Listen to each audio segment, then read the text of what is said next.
Creating excitement, that's what rock bands know how to do. I'm sure you were tapping your foot or moving your hands as you were listening to that great music. Those are the things that we want our learners to do as they sit in our classrooms.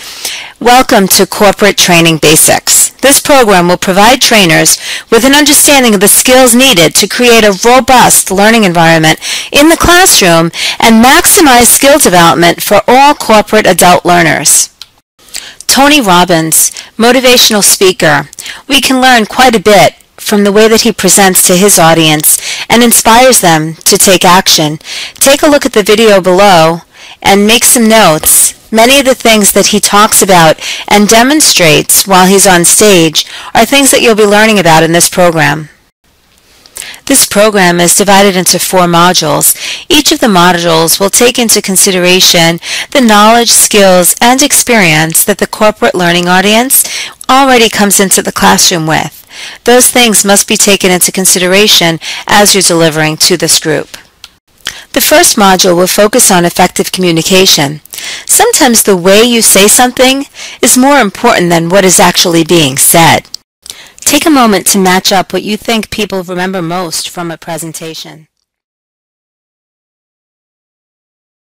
As you've just learned, the way that you communicate to individuals has a bigger impact than the words that are being used when you communicate.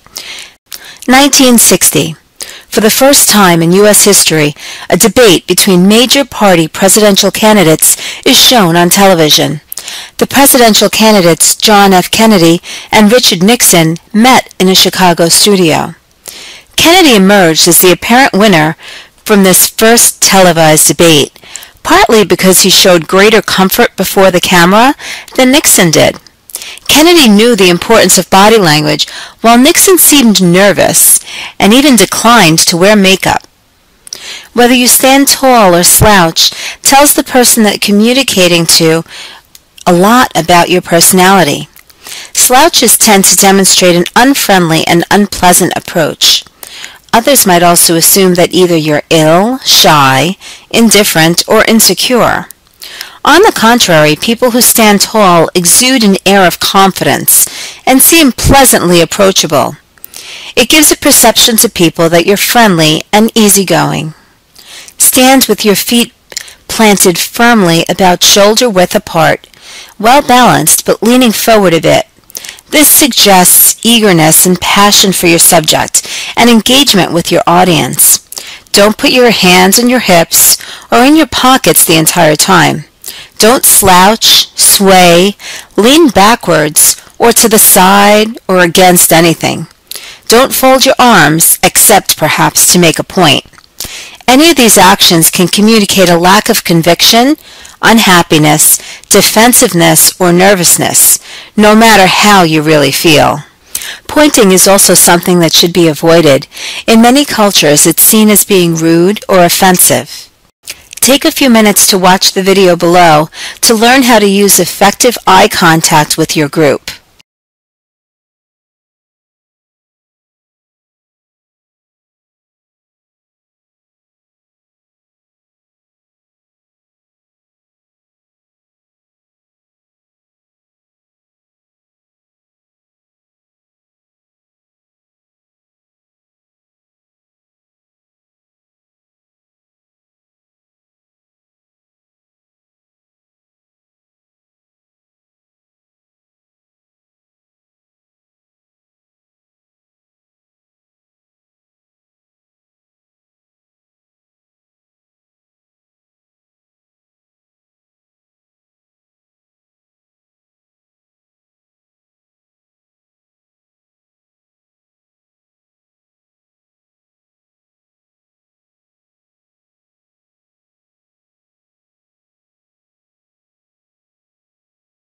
The way that you say something represents 38% of what individuals remember from your presentation. A presenter speaking in a monotone voice is going to lose the audience very quickly. To inflect effectively, consider what you want to say to your audience. Is it a question, a command, or a statement? In English, a spoken sentence that ends in a rising tone is normally interpreted as a question. Conversely, a spoken sentence that ends with a downward tone or inflection is interpreted as a command. A flat intonation signifies a statement. Try this.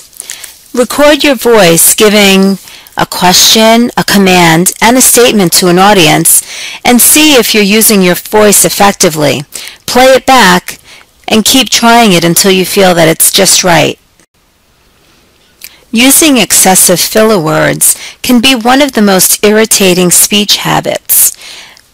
The filler words that are listed on your screen here may be something that you're familiar with.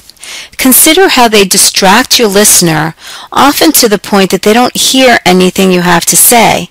Your message could be entirely lost. Most beginning speakers are afraid of pauses.